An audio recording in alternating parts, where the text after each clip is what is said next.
तो दोस्तों आज हम फिर से आपके लिए लेकर आए हैं देश दुनिया की सभी ताजा बड़ी खबरें। फटाफट एक एक कर विस्तार से आज आपको बताएंगे, तो वीडियो को अंत तक जरूर देखें। दोस्तों वीडियो बनाने में हमें काफी मेहनत लगी है, तो वीडियो को दिल से लाइक कर दें। जी दोस्तों, पहली खबर में आपको बता दें कि तुर्की ने अल्लाह अकबर का नारा लगाने वाली मुस्कान को इनाम देने का किया ऐलान। अन्य भक्तों को लगा बड़ा झटका। वहीं आपको बताएंगे दोस्तों की पश्चिम बंगाल में बीजेपी को लगा बड़ा झटका।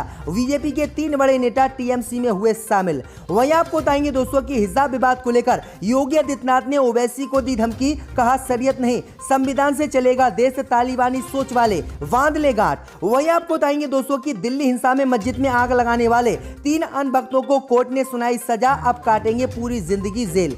वहीं आपको बताएंगे दोस्तों की मुस्लिम लड़कियों के हिजाब पहनने के विरोध में उतरे मुख्तार अब्बास नकवी, कहा मुस्लिम लड़कियों की शिक्षा को रोकने के लिए हिजाब विवाद एक सोची समझी साजिश। वहीं आपको बताएंगे दोस्तों की चुनावी रैली में प्रियंका गांधी ने किया दावा, आरएसएस से निकली है आम आदमी पार्टी, देश को करेगी आने वाले वक्त में बर्बाद। वहीं आपको बताएंगे दोस्तों की महबूबा मुफ्ती ने हिजाब विवाद को लेकर मोदी सरकार पर बोला हमला, कहा बीजेपी सिर्फ हिजाब नहीं मुसलमानों की तमाम निशानियां भारत से करना चाहती है खत्म। तो दोस्तों सभी खबरों को आपको एक एक कर बताने वाले हैं। वीडियो को लाइक कर चैनल को सब्सक्राइब कर दें और हमें कमेंट में बताएं कि आपके जिले किस राज्य से हमारी खबरों को देख रहे हैं।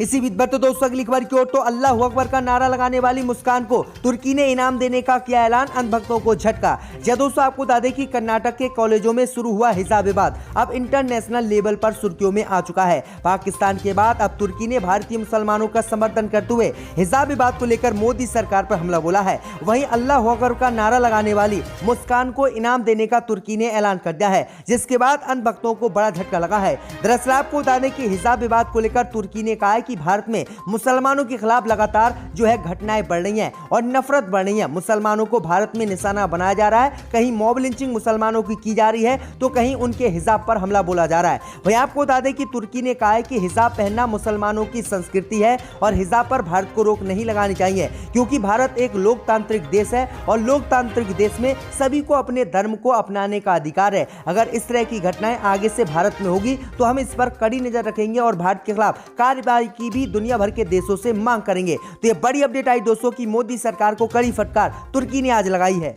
इसी बीच पर तो दोस्तों अगली खबर की ओर, तो पश्चिम बंगाल में भाजपा को लगा तगड़ा झटका। 3 बड़े नेता टीएमसी में हुए शामिल। जी दोस्तों आपको बता दें कि पश्चिम बंगाल में बीजेपी को आज एक और बड़ा झटका लगा है। दरअसल आपको बता दें कि पश्चिम बंगाल के बैरकपुर में बीजेपी के 3 बड़े नेता पार्टी को छोड़कर टीएमसी में शामिल हो गए हैं। इनमें सुनील सिंह, आदित्य सिंह और सौरभ सिंह शामिल है। सुनील सिंह पूर्व बीजेपी के विधायक हैं और रिश्ते में बैरकपुर से बीजेपी सांसद अर्जुन सिंह के बहनोई हैं। वहीं आदित्य सिंह सुनील सिंह के पुत्र हैं और सौरभ सिंह अर्जुन सिंह के भतीजे हैं। इन तीनों ने टीएमसी सरकार में मंत्री ज्योतिरिया प्रिया मलिक की उपस्थिति में बैरकपुर टीएमसी कार्यालय में पार्टी का दामन थामा और भाजपा पर गंभीर आरोप लगाए। तो ये बड़ी अपडेट आई दोस्तों की भाजपा को ये बड़ा झटका पश्चिम बंगाल में निकाय चुनाव से पहले लगा है। इसी बीच पर तो दोस्तों अगली खबर की ओर, तो हिजाब विवाद को लेकर योगी ने असुद्दीन ओवैसी को दी धमकी, कहा भारत शरीयत नहीं संविधान के हिसाब से चलेगा, ओवैसी बांध ले गांठ। जब दोस्तों आपको बता दें कि उत्तर प्रदेश के मुख्यमंत्री योगी आदित्यनाथ ने एआईएमएम के अध्यक्ष असुद्दीन ओवैसी के हिजाब वाले बयान पर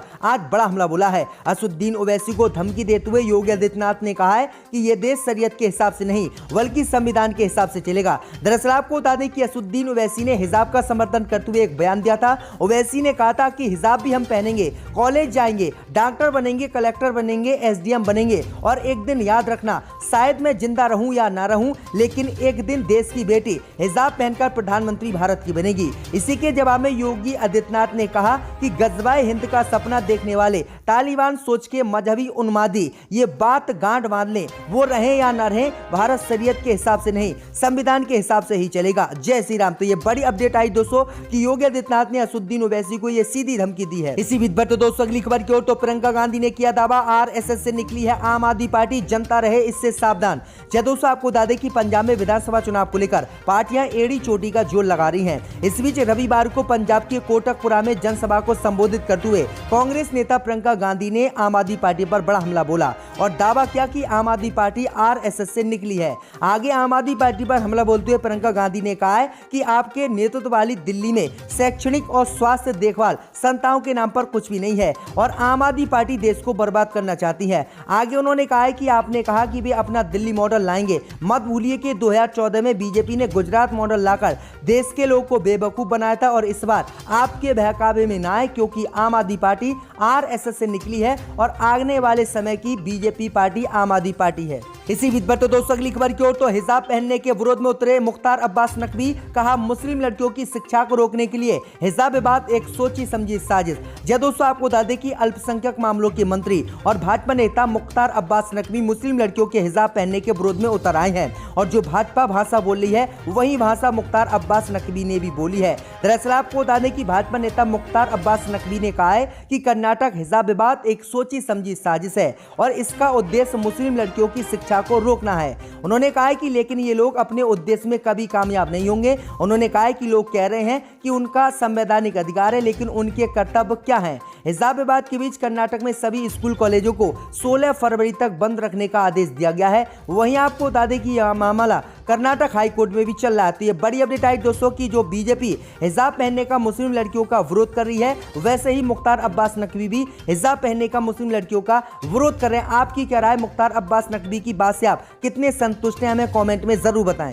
इसी बीच पर तो दोस्तों अगली खबर की ओर तो दिल्ली हिंसा को लेकर अंध भक्तों को लगा बड़ा झटका। दिल्ली हिंसा में मस्जिद में आग लगाने वाले 3 आरोपियों को हुई जेल। जी दोस्तों, आपको बता दें ये बड़ी खबर सामने निकल कर आई दोस्तों की नागरिकता संशोधन कानून को लेकर पूर्व उत्तर दिल्ली हिंसा मामले में दिल्ली की एक अदालत ने 3 आरोपियों के खिलाफ आरोप तय कर दिए हैं। तीनों पर मस्जिद को आग लगाने का आरोप है। इसके अलावा तीनों पर तोड़फोड़ और दंगा करने के मामले में भी आरोप तय किए गए हैं। दरअसल आपको बता दें कि अतिरिक्त सत्र न्यायाधीश वीरेंद्र भट्ट ने दीपक प्रिंस और शिव के खिलाफ दंगों, गैर कानूनी सभा, चोरी, शरारत और भारतीय दंड संहिता की आगजनी से संबंधित धाराओं के तहत आरोप तय किए हैं। अदालत ने 2 गवाह सलीम और साजिद के बयान और एक वीडियो के आधार पर ये आरोप तय किए गए हैं। वहीं आपको बता दें कि वीडियो में साफ देखा जा सकता है कि जब नागरिकता संशोधन कानून को लेकर दिल्ली में हिंसा हुई थी, उसी में ये तीनों आरोपियों ने मस्जिद में आग लगाई थी और मुस्लिम समुदाय की भावनाओं को ठेस पहुंचाई थी। इसी के बाद ये तीनों अंध भक्तों को अब कोर्ट ने जेल भेज दिया है और इनके खिलाफ आरोप तय कर दिए हैं। इसी बीच पर तो दोस्तों अगली खबर की ओर तो बुरी तरह से फंसी भाजपा। तेलंगाना कांग्रेस ने पास किया प्रस्ताव,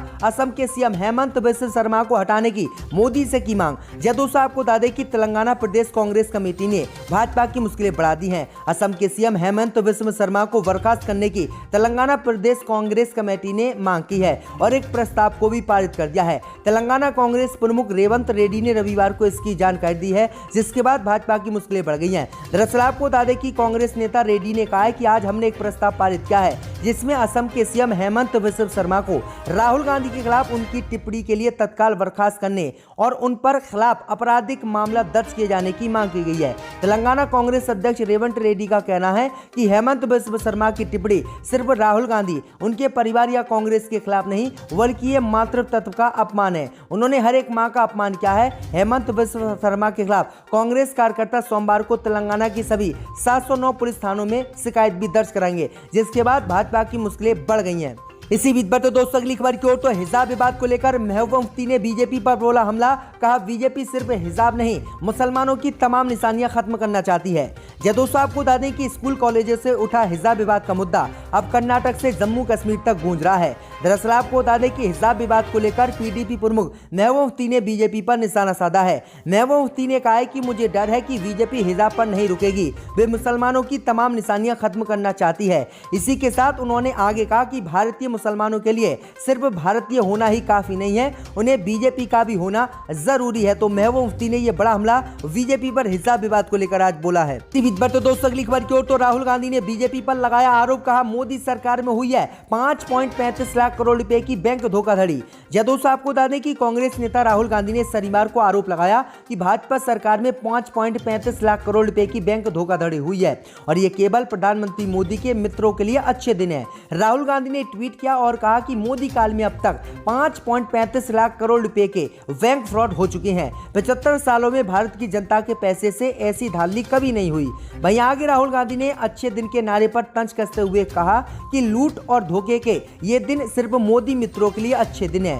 कांग्रेस ने गुजरात के एबीजी शिपयार्ड द्वारा 22,842 करोड़ रुपए की धोखाधड़ी को भारत की सबसे बड़ी बैंक धोखाधड़ी बताते हुए आरोप लगाया कि नरेंद्र मोदी नीच सरकार में सीट पर बैठे लोग भी इसमें मिली भगत है और उन्हीं मिली भगत के चलते ही ये बैंक फ्रॉड हुआ है। तो राहुल गांधी ने यह गंभीर आरोप भाजपा पर लगाए। इसी बीच पर तो दोस्तों अगली खबर की ओर तो महाराष्ट्र सरकार की नई शराब नीति के खिलाफ अब भूख हड़ताल नहीं करेंगे अन्ना हजारे। शिवसेना के सामने टेक दिया अन्ना हजारे ने घुटने।